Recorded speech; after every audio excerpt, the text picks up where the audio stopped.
Good morning, world. This is Steve Rao, the host of Pod Road Confused World Edition, and I'm about to board a plane again, but I want to go ahead and open up and kick off the show, and I apologize for my extensive travel for most of the rest of the year and into the new year. I wanted to first of all say that the Hamas truce has been extended, and as of now, there are 11 more hostages released, which gives the total to 69. And Israel has freed 33 Palestinian prisoners, reportedly all women and children. There's a diplomatic spat between Greece and Rishi Sunak, the British Prime Minister, canceling a planned meeting with Kyrios Mitsotakis, his Greek counterpart. He told the BBC that the Parthenon sculpture should be returned to Greece from the British Museum. The wife of the head of Ukraine's Defense Intelligence Agency was poisoned today with metals, and Australia will ban imports of single-use vapes in January. The news of the day, before I just go into a quick monologue, is the first transatlantic flight powered by sustainable fuels is set to take off today from London to New York.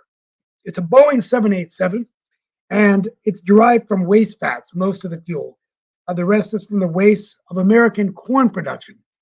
This will be the first flight that's using this kind of renewable fuel.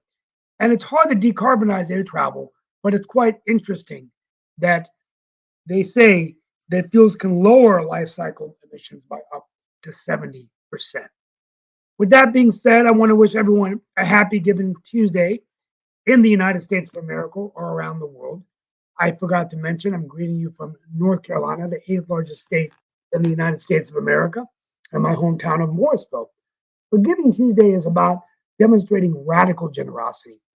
This idea that we can actually look at other people's suffering and treat it as our own suffering, whether it's helping a friend, supporting a cause that people are rallying behind, or simply just giving something you have to someone else that doesn't have it. I could go on, but the bottom line is that it's about empathy. And it's about unleashing this power of love in our hearts to do something nice for someone else. So on this Giving Tuesday, we ask that you try to find something to do that's good for someone else. And on that note, I want to welcome Mark Lee as I'm here for a few minutes. And Mark, thank you so much. And Rosalind Carter, by the way, lays in repose in Atlanta. There was a tragic killing and stabbing in Southeast Raleigh, violence just plaguing our nation and hitting right home in North Carolina, where Mark Lee and I live, along with Nick Paldiva and Kimberly Calhoun. Very, very scary. You just don't know at this point, whether I'm happy that my kids are out of the schools, although this could also happen in colleges. But almost every day you drop your child off to school, you're worried about whether there's going to be a shooting or stabbing. And so this is not only psychologically damaging for the children, but even the parents. I know they're kind of random cases, but how can you bring a knife into school? And, are we going to get to the point where we're going to have metal detectors in schools, or they're looking at clear casing, So anyway, those are some thoughts, Mark. I'm going to go ahead. I know it sounds like we have a guest. We do have some guests and everything. We've got two guests, but as you were saying that, a couple of things crossed my mind. One, on one of our other shows, they were actually talking about, I think it was at an EMT, it might have been in Kentucky or one of our other southeastern states and everything, where there was actually a axe wielding woman that was actually threatening those particular workers and all in that space. So, and I think that was like a day or two ago as well. So it is not just the gun violence, but like you said, it is the knife violence and everything else. And of course, the kids are living in some very interesting times and some very sensitive times. But I was actually having a conversation with a coworker yesterday and all in that space, and she was telling me how her son had gotten involved, and that's why they didn't have dance class last week because he was accused of um, like doing those kind of touches that are considered not fair and all in that space. And of course, he is saying that that was not the case. It was an accidental bumping and all in that kind of way.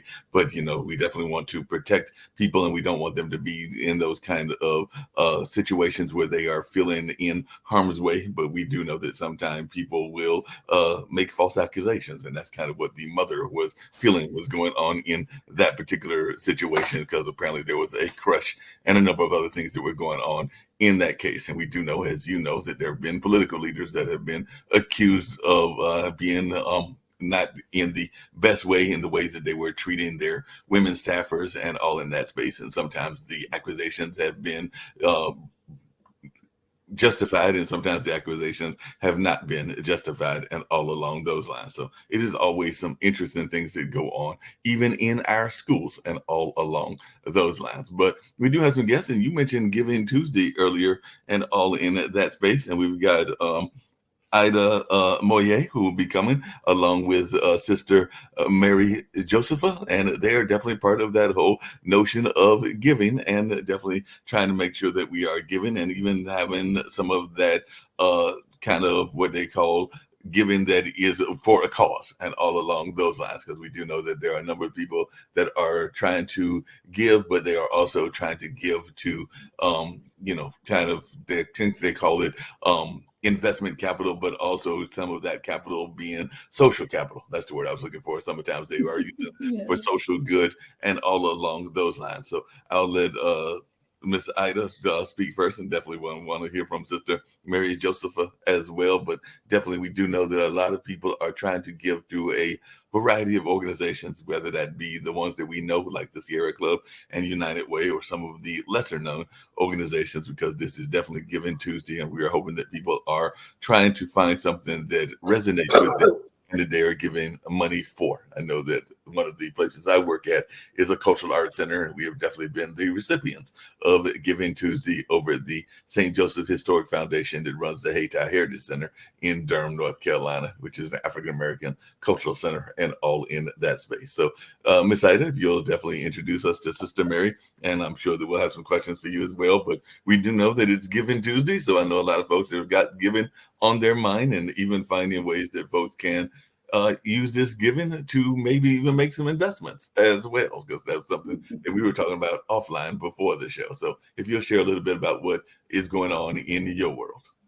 Well, let me begin by introducing myself. My name is Ida Moye, and I've been in the financial world over 27 years, probably in all aspects of the financial world. I'm also a lawyer as well. So I've done a lot of work in the estate planning side of it. And one of the things that I have already always maintained that in fact that foundations can do more for social causes.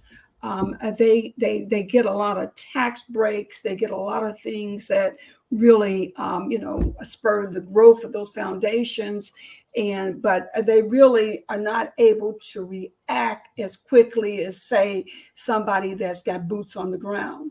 And so one of the things I always implicated into any kind of trust plans or any type of state plans I did is not to wait till the end of the year to give, but give all year long. And I drew models that basically showed that if you did it during the year, you could actually max out your portfolio and you could streamline it. You could change the correlations. You could take some of the risk factors out of it. And so I was happy to see that in 2018 that Forbes agreed with me. And Forbes said philanthropy is truly the actual hidden asset that people aren't using properly. And so today is Giving Tuesday. And what people don't know is 25% of the donations of what's made between Giving Tuesday and the end of the year, December 31st. Okay. But it only goes less after you get into the new year. Okay, so in other words, we understand that because it goes along with the actual decisions that we make at the end of the year to rectify our portfolio, as well as to be able to, look at where you have, where it's going, how much taxes you're going to have to pay, as well as you want to feel good about doing that at the end of the year. It's kind of like that type of thing, but at the same time, our issues are becoming more current now. They're becoming a need for more immediate action. And so I see this whole concept of philanthropy morphing into being part of wealth management going forward, because everything that I'm seeing right now is telling me people want to be intricately involved with their philanthropy dollars. They want to be actively involved in it. So what I chose this year is to basically, my charity would be the Benedictine Sisters of Mary.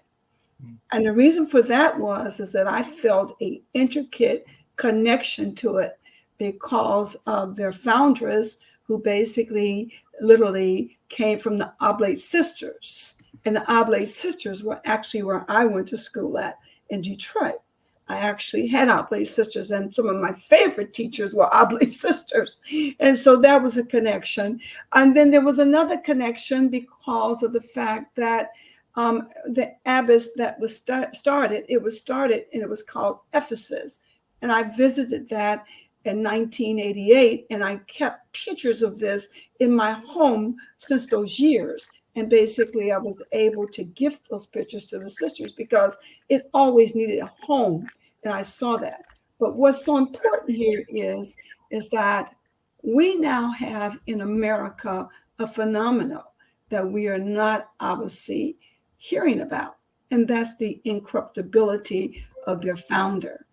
And I want to just let Sister Josepha pretty much give the history of the Benedictine sisters, of Mary, and then tell you what they've been up to. Sister, you want to begin with that? Thank you, Ida. We're very grateful for your inviting us to participate in this panel and to speak about our order and Sister Wilhelmina. It might be important in giving a history of our order to start with a little bit of background on Sister Wilhelmina. She was born in a very poor, segregated neighborhood in St. Louis back in the 1920s. So there was a great deal of material hardship because of the poverty at that time, and then also the social strife, the racial tension back then, and that continues even to this day, but it was particularly difficult in St. Louis at that time. But Sister Wilhelmina's family was quite extraordinary in their very vibrant Catholic faith. And they recognized that regardless of the injustice that they suffered from their fellow men, their true dignity and their true worth was as children of God. And they realized that their identity as Catholics was the most important thing in their lives. So it was from this household of very vibrant faith that Sister Wilhelmina decided to give herself entirely to God. And as you said, she was an Oblate Sister of Providence for over 50 years, giving her life to the service of God's poor, teaching his impoverished children and children who suffered from disadvantaged backgrounds. And she was a very faithful member, very zealous for her religious family. In the 70s, 80s, 90s, however, some experimentation came into the social milieu. The upheaval that started in the 60s, it began to affect religious life in the 70s, 80s, and 90s, so that sisters discarded the habit. They began to abandon traditional practice like community prayer, silence in the cloister. And Sister Wilhelmina recognized how precious these were as safeguards to the religious life, to her identity as a bride of Christ. And so she thought, easier to if I found anew rather than try to reform.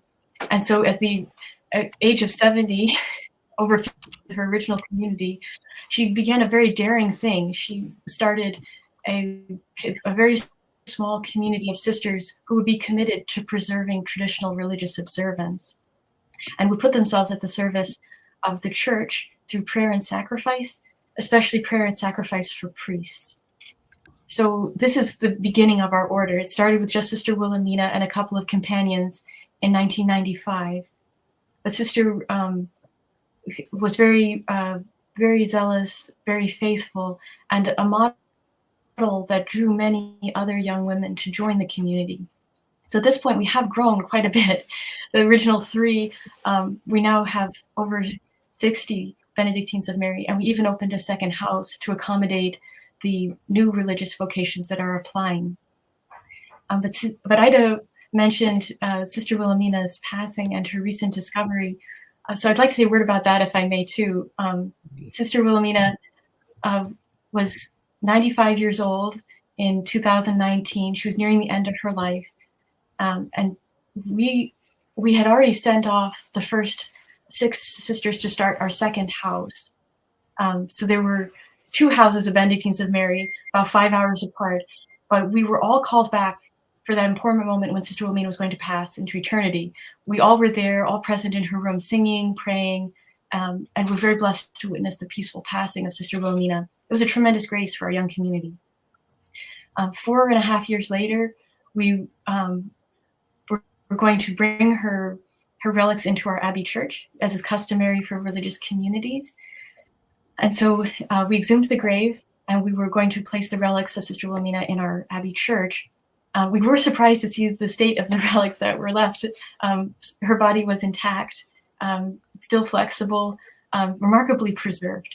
And we saw this as a sign of great hope, a confirmation from God that Sister Wilhelmina's fidelity has not been left unrewarded, and a sign of hope for everyone that whatever sacrifices are made in this life in view of eternity, they're not overlooked by our Heavenly Father. He's listening.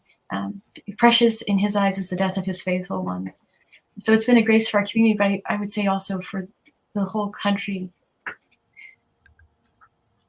Wow, interesting and everything. Just out of curiosity, I know that, and I don't know what your own faith is, but I do have friends that are very big into what some people call liberation theology and all along those lines. So how important do you think it is for the faith community to be involved both in terms of the financial world as well as maybe even some of the political discussions that go on as well? I'd love to hear your thoughts around that, both Miss Ida as well as Sister Josephia, because like I said, a dear friend of mine, Reverend Kenny, is very much involved in the notion, and actually he was involved with the Ferguson case there in St. Louis. So he's definitely been involved in some of the notions of ministers as leaders of justice. And we know Martin Luther King was definitely a leader of justice as well.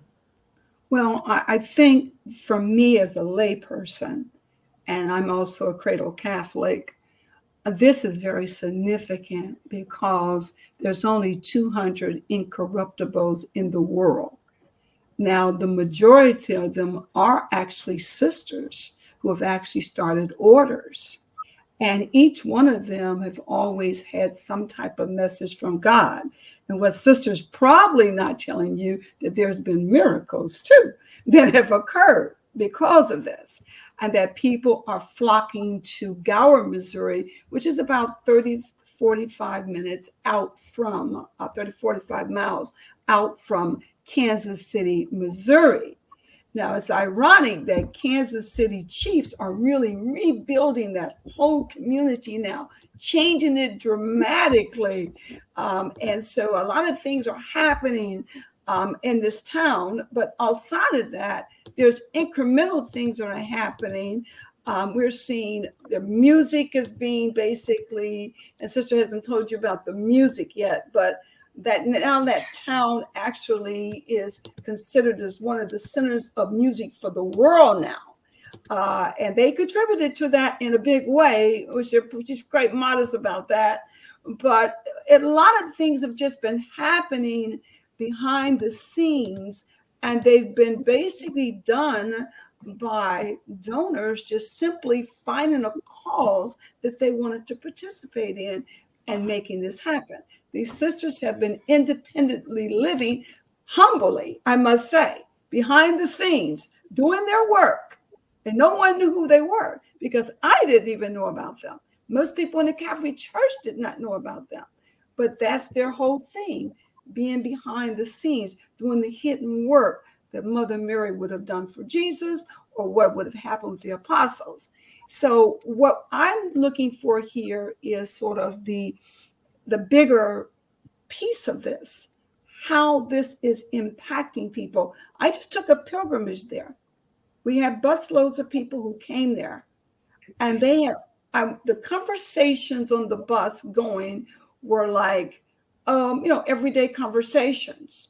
But when they left, there was a transformation. So I'm thinking from my point of view, from a lay point of view, that this thing is bigger than what we're looking at right now, because it's only been 200 of them. And I believe that she's been selected to bring a message to us. We're in a very cruel world right now. We've got all this violence. We talked about it at the first end. We've got a lot of different things. We've got moralistic issues. We've got this, we've got that.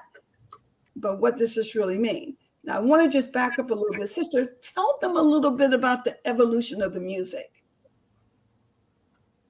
Yes. So the apostolate that the Benedictines of Mary have is a spiritual apostolate.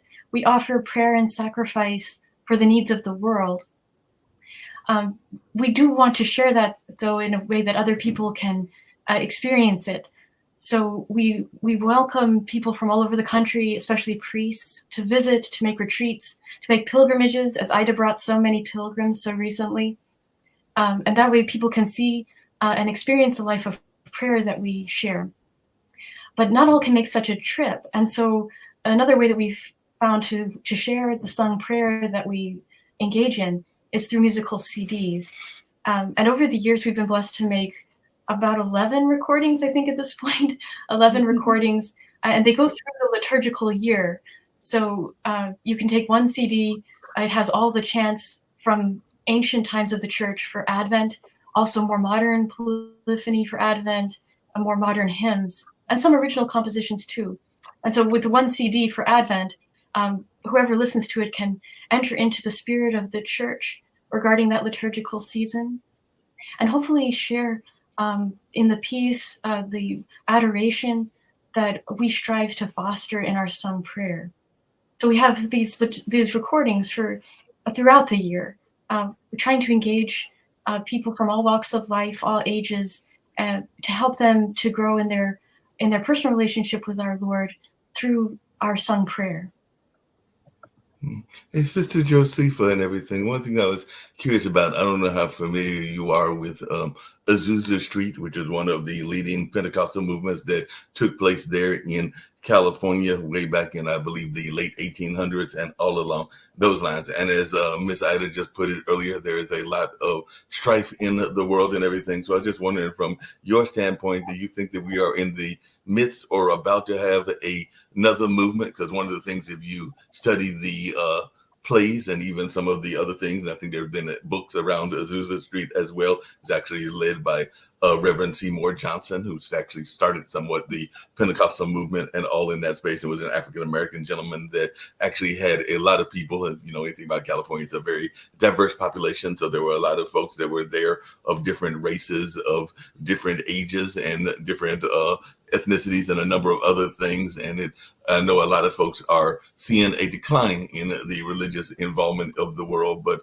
maybe there will be a push or some sort of revival similar to what took place on Azusa Street all in those many days ago, and all in that space. But I just wanted your take on where we are as a world in terms of morality and in terms of this maybe a need to go back down that path and have a moral revival.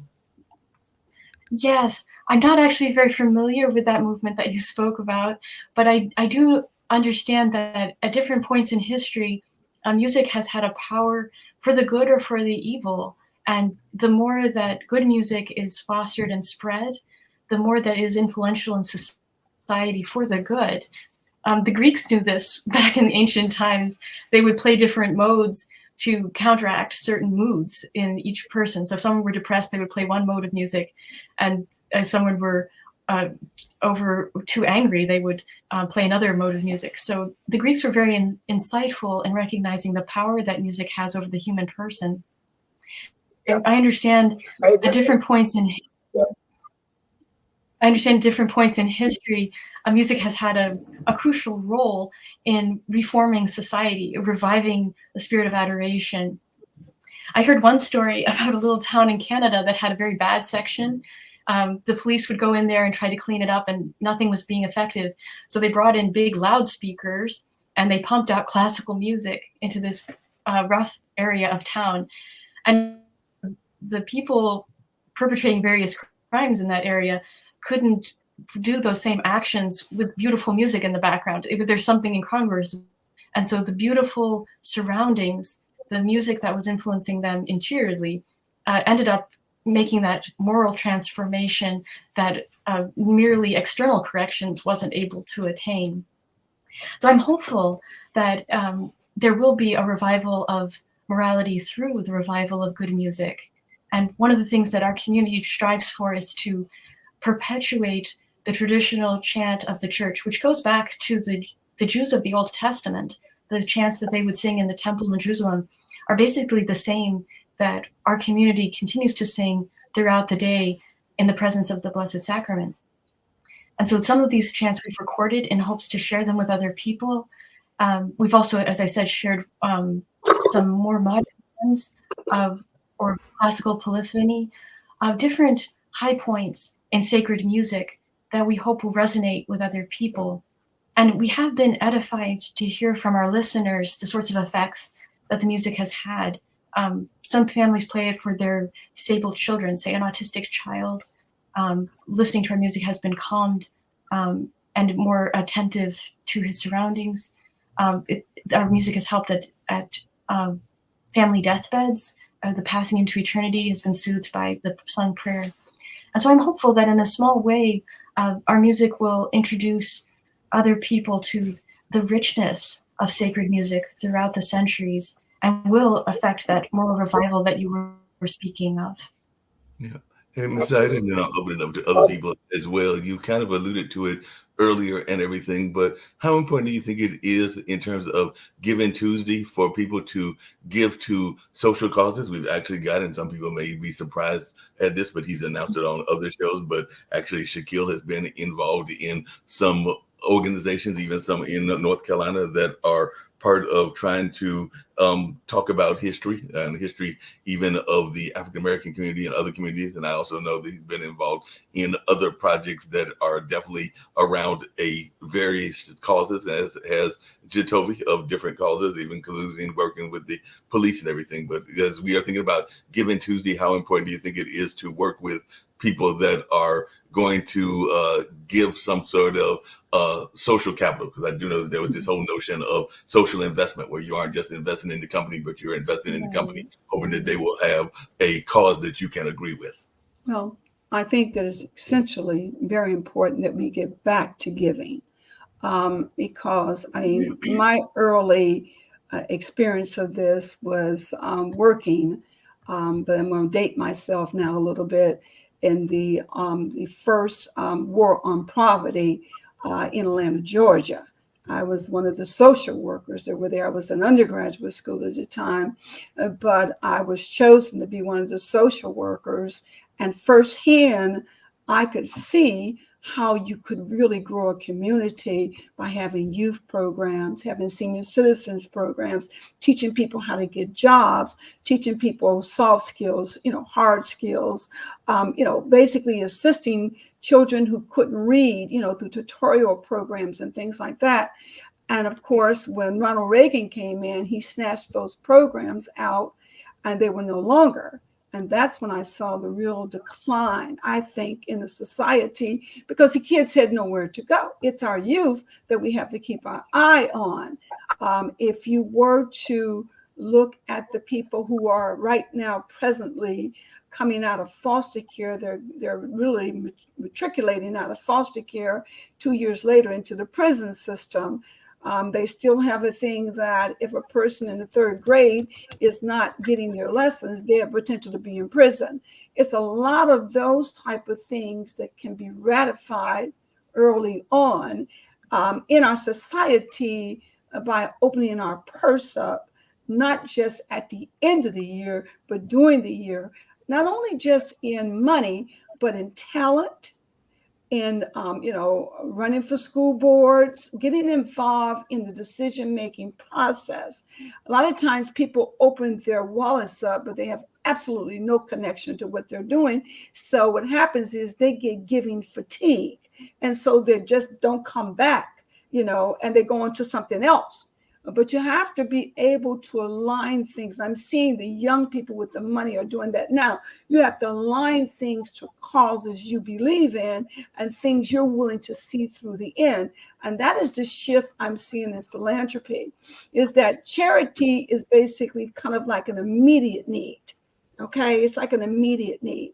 Okay, someone doesn't have a car, you give them a car. Someone doesn't have a scholarship, you give them a scholarship. Okay, but the bottom line is that how do you continue throughout the process?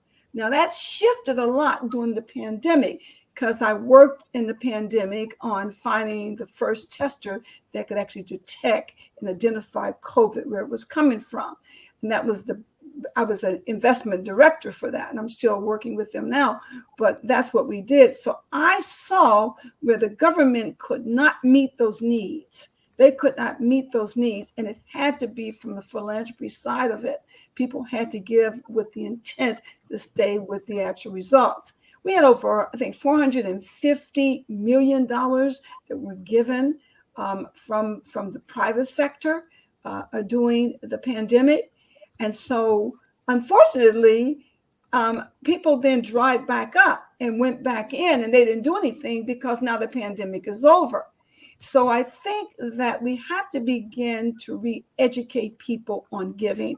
And Giving Tuesday is a good example, because number one is you get excited because you're going to participate in something. But we know when December 31st comes, you're not thinking about that. You're thinking about your goals for next year. I'm saying, think about putting these type of things in your goals next year.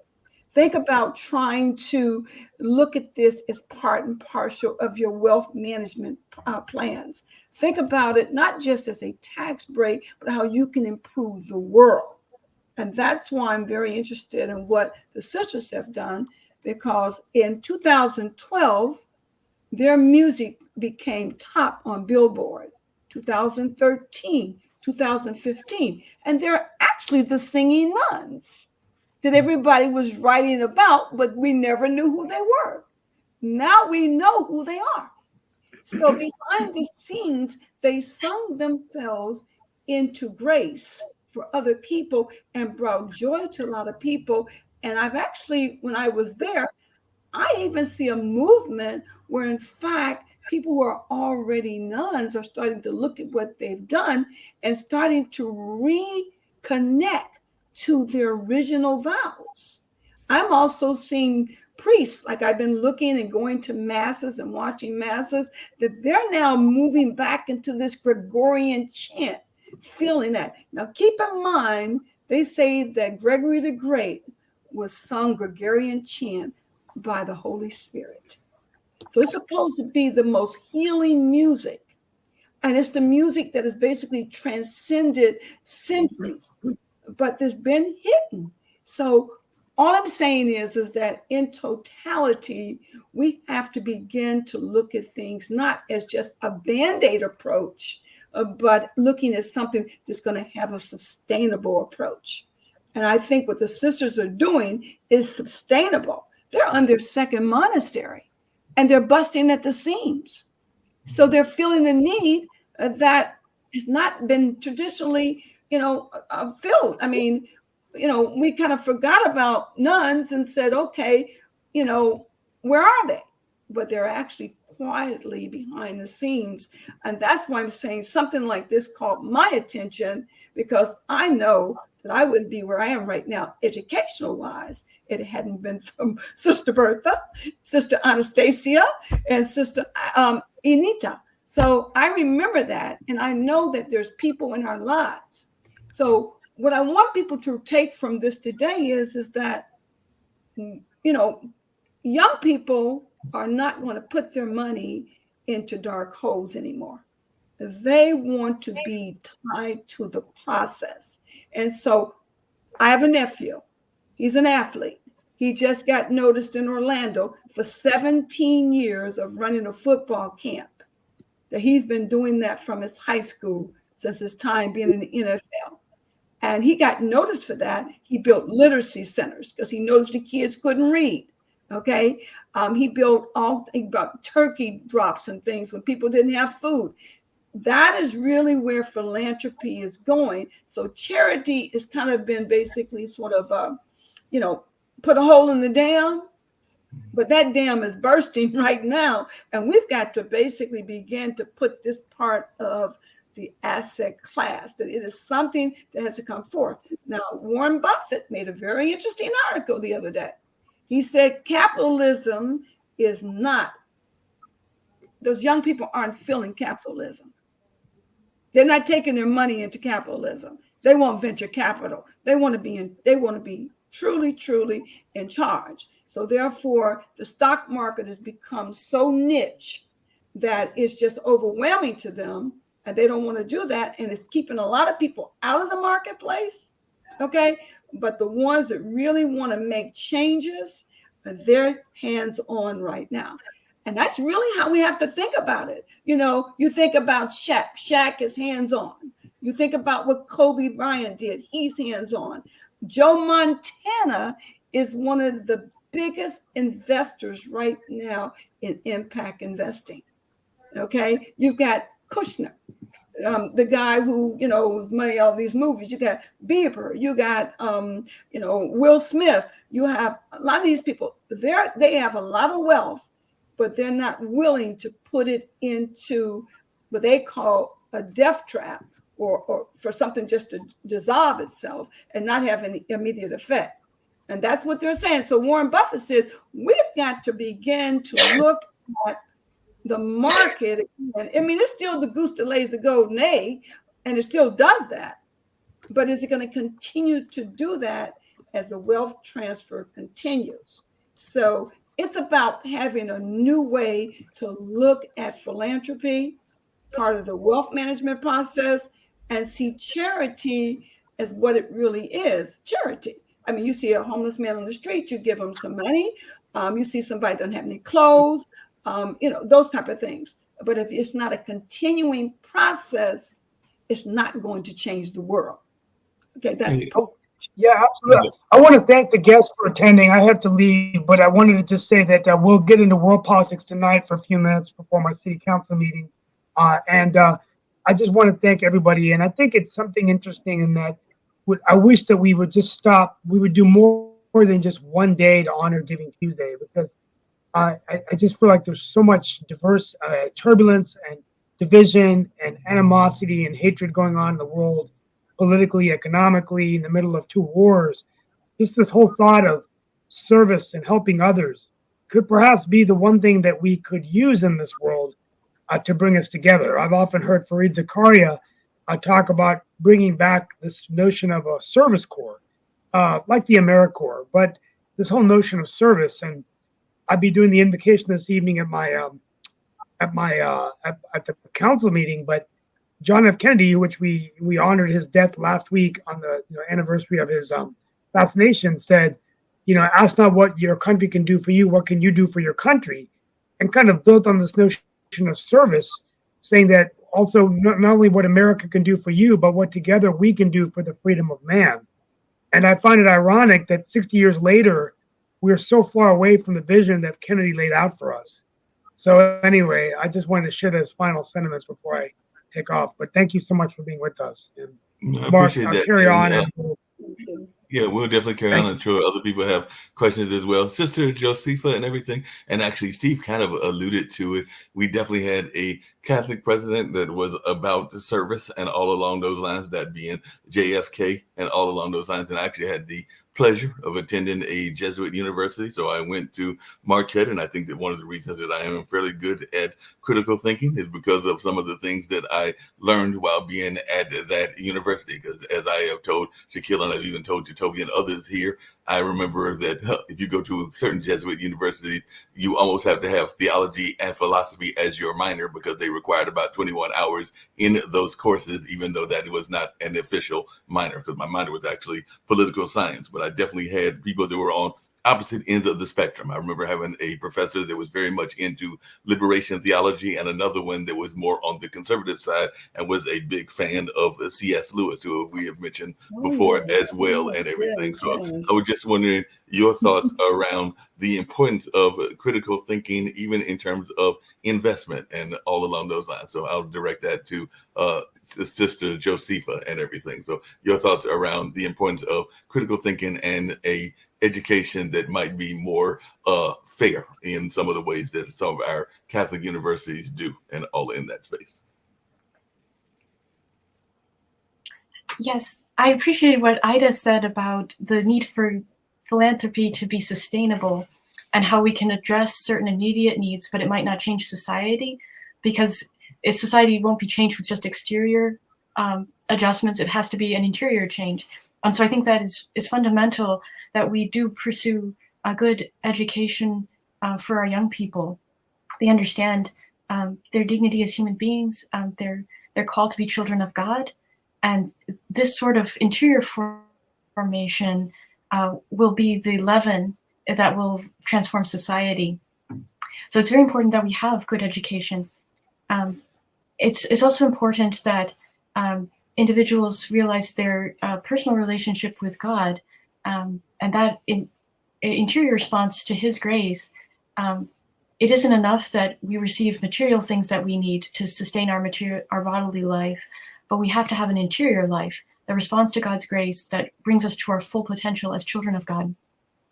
And so, as far as sustainable philanthropy, initiatives should be pursued that bring these things to the fore. It isn't just about material helps, but what will renew the interior person? What will awaken his interior life? So I hope that our community is able to achieve something like that through our music. It's certainly the goal of our life of prayer. We spend our time in the cloister, much of it in silence and in prayer, to foster our own interior relationship with God. But it's also for the whole world too. You know, we bring the intentions of everyone to our divine prayers, and we try to lift up the whole world in prayer. So I hope that there are philanthropic initiatives that will support the interior formation of societies, the educational aspects for the youth, also spiritual growth at all ages, all levels of development. No, definitely. I'll turn it over to other folks, Kim or to Toby, or even Shaquille, if you have any questions for our guests. I see Kim's got her hand up, so Kim, go for it. I want to thank Sister for her sacrifice and services that she does for humanity. You know, it's not enough people who go out there and do the things that you do for us for nothing. I mean, you give everything from your heart, and I want to thank you for that. Also, you know, the giving doesn't have to occur just today. It can happen any day. One of the things I love about visiting my family, my sister's a big giver. And she doesn't make anything right now. Like literally, she lost her job in the middle of this year, 4th of July. But here she is at Thanksgiving, and she says, I want to take all the leftovers. You know, she's telling her husband, honey, you know, get the car ready. I'm going to pack up sandwiches and lunch boxes and go get some drinks. And we're going to go to the local place, because there's a place where there's a lot of homeless, and she will go hand out lunch boxes to everyone. She'll make sure, you know, he's got to go count how many there are. But it doesn't, the thing is, it's not, I'm not bragging about my sister just to be bragging about that. People do this every day and no one really sees it. But if we all did a little bit of something, it makes a big difference. It doesn't have to be as big as what Taylor Swift does or the big celebrities with big money. And our return on investment is seeing a smile or hearing a thank you or just hearing their story. That's the other thing that they like to do. They like to sit down sometimes and just talk to these people and hear their stories, and not their sad part about how they got there. Some of them have great memories of of their past lives. So, I mean, humanity doesn't have to stop at a charitable door at Goodwill, or it can come straight from your home, just leftovers, and they become this great meal for these people. So don't stop there. But sister, and I hate that I couldn't hear anything in the beginning. My system had a reboot and it lost its speakers. But is there something that we can do to help and assist with what you're doing? Do you have a link, a website or something that we can join in with some of the things that you're doing? Yes, thank you so much, Kim, for your kind remarks about our religious work. Our community has a website, www.benedictinesofmary.org. It has a page all about Sister Wilhelmina and another about our history. But there are also ways that you can support us, especially with our building project. We're trying to build a new monastery so that we can continue to receive the many women who are applying to enter our community. So we would be grateful for anyone who wishes to support our spiritual apostolate of prayer through enabling us to build this monastery for our new candidates. Thank you. Wow. Appreciate that and everything. Shaquille and Jacoby might have questions as well, but just one really quick one, and this may be putting a little bit of a different spin on it, maybe even a not as positive a spin, but I'd love to hear, maybe this is an Ida question.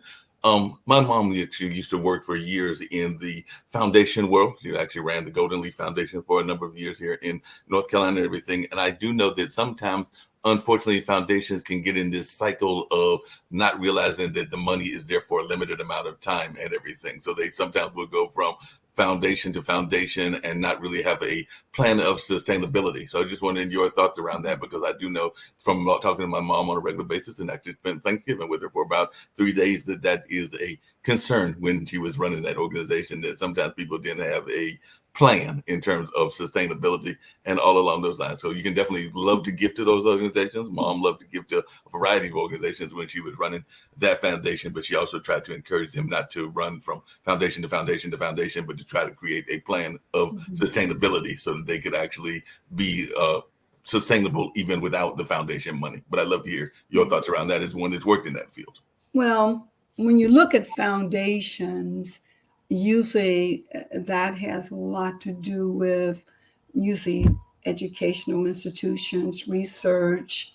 They're usually big projects, because that's how I got started with Carnegie, Rockefeller and all of those. But what's happened is I think with foundations is that they become monolithic in a lot of ways. Because of the structure that they are, that they only can give it a certain period of time. They have to, they have certain people that they have to, it's a regular, they give to, they have that list. But a lot of those dollars don't make it out to the regular society a lot of times. Okay, they're incremental dollars that kind of drip down. And I think what's happening with foundations right now is, and I see it with Rockefeller, because Rockefeller's already put together an impact investment panel, that they're actually looking at impact investments. And they're actually talking about trying to get this money down the channel a little bit quicker. Okay, because during the pandemic, they had to open it up. We saw that when they had to open it up, because there were no government money available. So it changed their whole parameters about how they're structured now. So a lot of them are going out of the blue proverbial box and saying, we're going to do some impacting over here, investing. We're going to tie it to ESGs, but we're going to also train our grantees to be better grantees, or we're going to select better grantees. You're starting to see the change now, because the money isn't really coming in like it used to be. I mean, if you go back to in 1980, you probably had 80% of the money was going to foundations from large donors. But now that's changed dramatically. Now you're now seeing it's a certain group of people who are contributing to foundation, but the general private public, like they used to, they're not doing that. And even corporations are getting away from that and making their own basically foundations, because They want to be able to direct that money to their causes, their incremental things. So I think that foundations, this is the way that the young people describe it, is as a dark hole. They don't want to put their money in that. That's what Bieber said. He said, I don't want to put my money in there. I want to know where my money is going. And so I think that foundations, really, because of the money they had, they could have made a lot of social changes. They really got the tax breaks. They could have made the social changes. But I think the way they were structured, they were heavy laden, with regulations and things, that they couldn't do that. But now it's changed dramatically.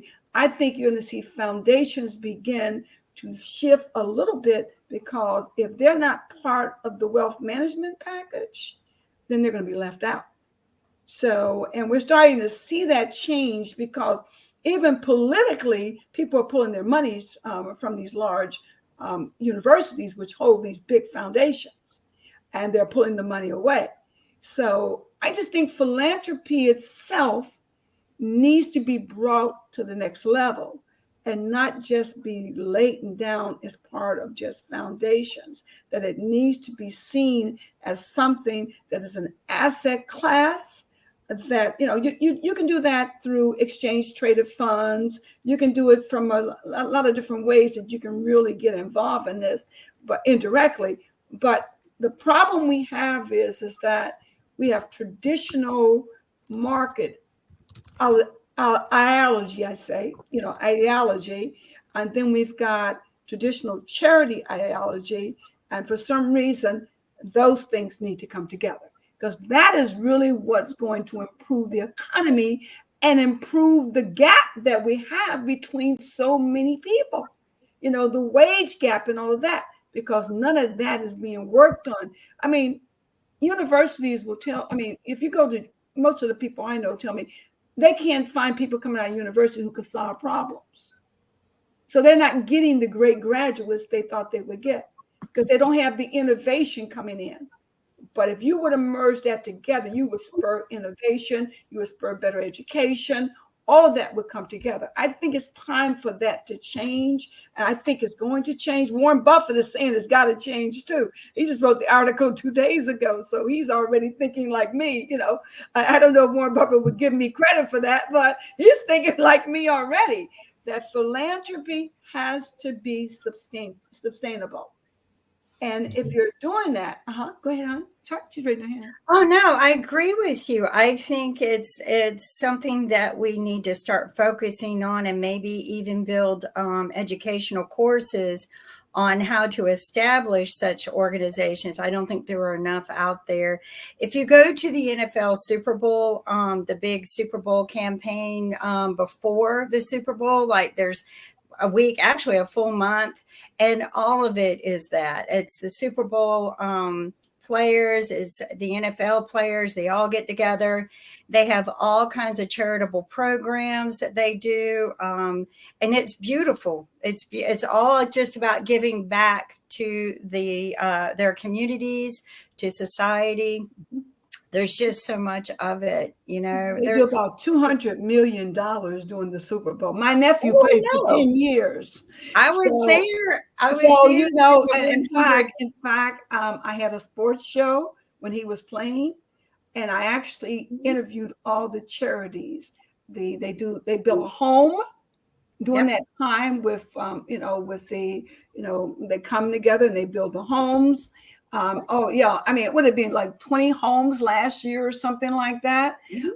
It's an incredible, and people don't know about that. No, they don't. They don't know about it. But I was fortunate enough, since my nephew played for the NFL, and I had a sports show, they allowed me. That was one of the things I had to do, that to make sure I kept him straight.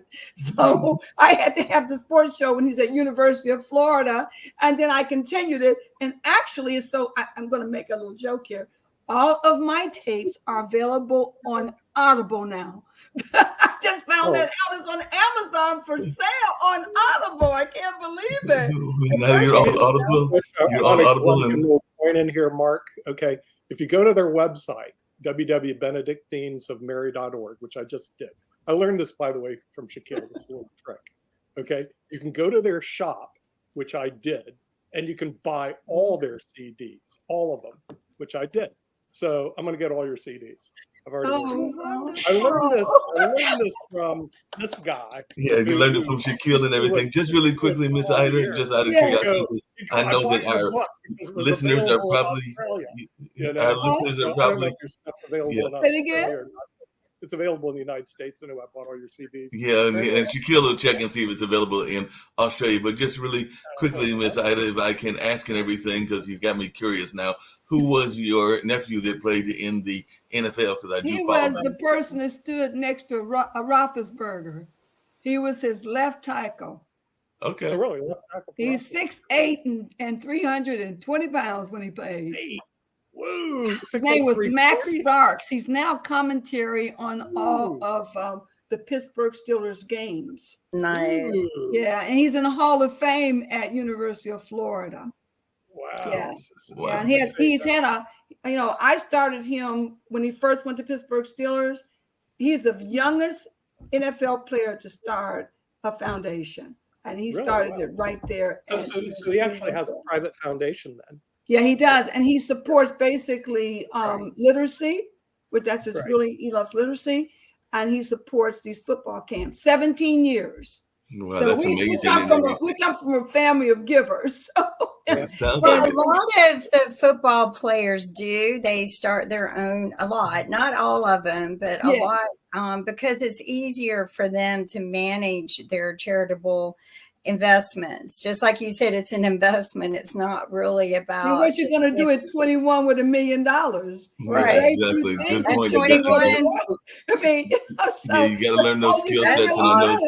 It's it's a rainy day. Yeah, it's nothing. Yeah, that's awesome. Yeah. Ida and Sister Josepha.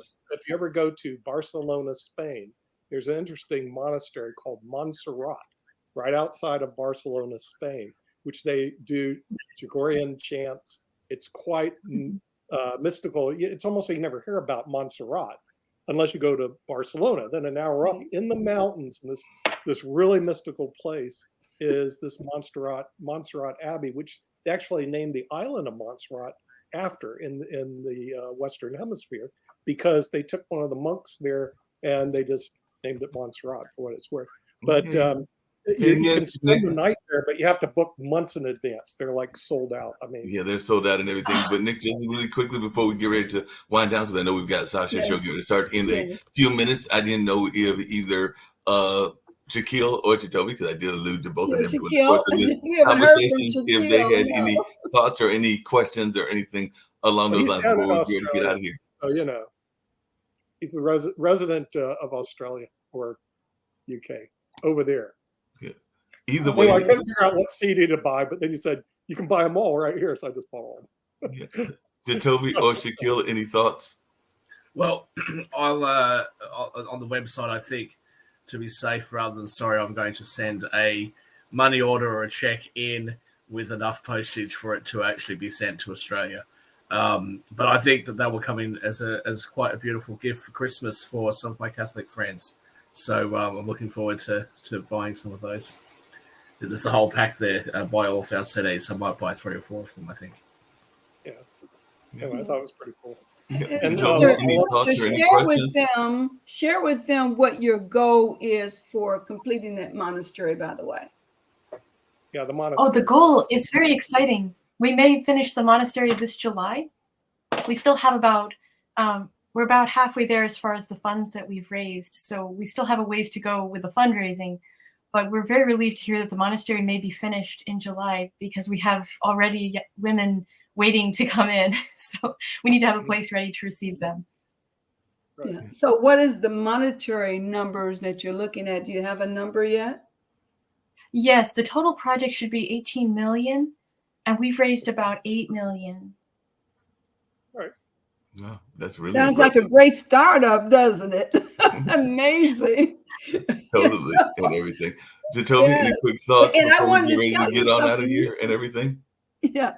You were talking about Spain, right? I'm sorry, the sound broke up. Could you mind repeating the question? No, just asking my other gentleman because he's the only one that hasn't had a chance to chime in. If Jacoby had any thoughts before we get ready to get out of here. So Jacoby's the gentleman toward the bottom right now. I mean, my only thought is thank you to the both of you for what you do, because in all honesty, you're not going to get the adulation and the thanks and the appreciation because when you're doing it, it's just the way our society works. When you're doing good work, only a few will recognize and say thank you. But more in the world will be affected by and truly be appreciative of, but they won't be able to say it. So just like Kim pointed out earlier, I mean, the music and everything else, I mean, what you do is very appreciated. And I truly hope you guys know that. Thank you. We appreciate your expressing the thanks on everyone else's behalf. Exactly. Please be assured of our prayers. Thank you. And she's going to keep all you guys in prayer too. Remember that. That's what I like. She prays for me. I love that. Well, if I can just lead on a light note, since everything has been a very deep conversation in terms of the Giving Tuesday and all along those lines. Sometimes we get into some deep debates and all in that space. So sometimes we might need some prayer for peace, and definitely that is something that goes on with both myself, Shaquille, and Jacoby. So we might need some prayers for peace from you and all along those lines, just so we can keep things simple and all along those lines. Because we can have some heated debates, not as much. You said you've watched this show, Miss Ida, so you know we can have some heated debates sometimes, but we will definitely pray for you to give us prayer to keep the peace. So, sister, why don't you go ahead and start with the prayer, sister? Yes. I would be happy to. In the name of the Father, and of the Son, and of the Holy Ghost. Amen. Hail Mary, full of grace, the Lord is with thee. Blessed art thou among women, and blessed is the fruit of thy womb, Jesus. Holy Mary, Mother of God, pray for us sinners now and at the hour of our death. Amen. Glory be to the Father, and to the Son, and to the Holy Ghost. Amen. In the name of the Father, and of the Son, and of the Holy Ghost. Amen. Please be assured of our prayers for you all. Pod TV Network, you're in prayer. Thank you again for allowing us to have this show today. We're very excited. Sister waving at you because I didn't get to wave to you when I was in Gower. So. I appreciate it. I'm happy to meet you last day. Yes, and I'll be, well, we're going to go back because we're running regular pilgrimages there. So I'm encouraging people to come back. One of the things I just want to leave you with a note is that most of the time incorruptibles typically are up for sainthood. And there's a real good case that next year will be 5 years that she's been deceased. So she really could be up for sainthood, Sister Wilhelmina.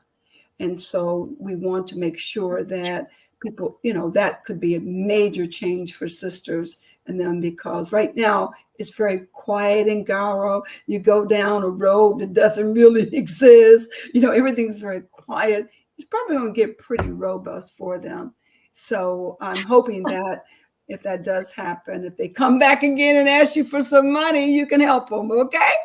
All right. We'll be back next Giving Tuesday.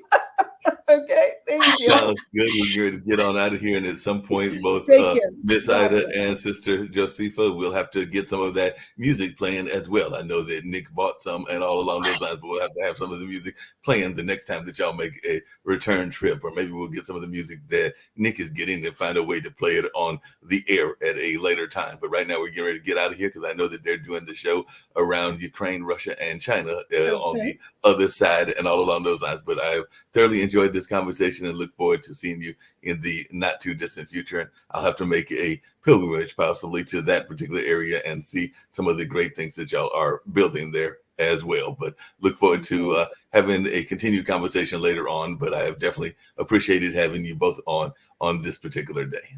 Thank you so much. God bless. Bye-bye. Bye. God bless you.